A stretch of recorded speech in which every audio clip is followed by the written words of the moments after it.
What is endoscopy? Endoscopy کیا ہے؟ آج ہم انڈوسکوپی کو سمجھیں گے۔ یہ پیٹ اور معدے کی کس کس بیماریوں اور صورتوں میں کی جاتی ہے، اور اس کی سب سے اہم خصوصیت یہ ہے کہ انڈوسکوپی معدے اور آنتوں کی درجنوں بیماریوں کو تشخیص کے لیے سب سے اچھا ٹیسٹ مانا جاتا ہے۔ لہٰذا اگر کسی مریض کو ڈاکٹر یا انڈوسکوپی کا مشورہ دیتا ہے تو مریض کو یہ ٹیسٹ ضروری کروانا چاہیے۔ عموماً اس کے زیادہ سیریس سائیڈ ایفیکٹ نہیں ہوتے اور نہ اس ٹیسٹ سے ڈرنے کی ضرورت ہے۔ باقی یہ ٹیسٹ عموماً گیسٹرو کا اسپیشلسٹ ڈاکٹر کرتا ہے۔ قیمت تقریباً 4,000 سے 10,000 تک ہو سکتی ہے۔ انڈوسکوپی کیا ہے؟ یہ ایک طریقہ کار ہے جس میں ایک آلہ جسم میں جیسے معدہ، چھوٹی آنت اور بڑی آنت وغیرہ میں داخل کیا جاتا ہے تاکہ اس کے اندرونی حصوں کا معائنہ کیا جا سکے۔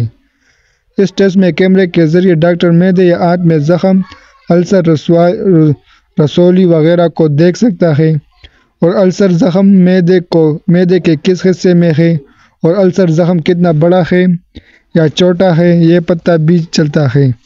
اگر کسی مریض کو خدا نخواستہ رسولی انفیکشن جیسے ایچ بایوپسی، پیلوری یا کینسر کا امکان ہو تو پھر معدے یا آنت سے چھوٹا سا سیمپل لیا جاتا ہے۔ معدے کی انڈوسکوپی کو گیسٹروسکوپی کہتے ہیں۔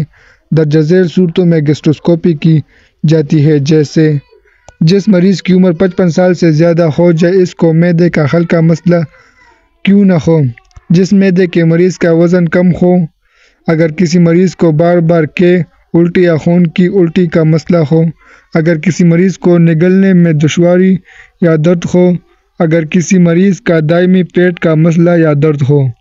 بڑی آنت کی انڈوسکوپی کو کولونوسکوپی کہتے ہیں۔ یہ ایک ایسا طریقہ ہے جس میں بڑی آنت کا معائنہ کرنے کے لیے معدے کے ذریعے ایک آلہ داخل کیا جاتا ہے۔ درجہ ذیل صورتوں میں کولونوسکوپی کی جاتی ہے، جیسے اگر کسی پیٹ کے مریض کا وزن کم ہو رہا ہو، اگر کسی مریض کے لمبے عرصے سے پیٹ درد اور موشن کا مسئلہ ہو، اگر مریض کی خون کے پاخانے آتے ہوں جیسے آنتوں کی بیماری ہو، آئی بی ڈی، اگر کسی مریض کا خطرہ ہو، کولون کینسر اور کولون بایوپسی، اگر کسی مریض کو۔ بہرحال انڈوسکوپی کا حتمی فیصلہ تو گیسٹروسکوپی کا ڈاکٹر کرے گا۔ باقی ہر مریض کو اپنے ڈاکٹر پر بھروسہ کرنا چاہیے اور ڈاکٹر کے مشورے پر عمل کرنا چاہیے۔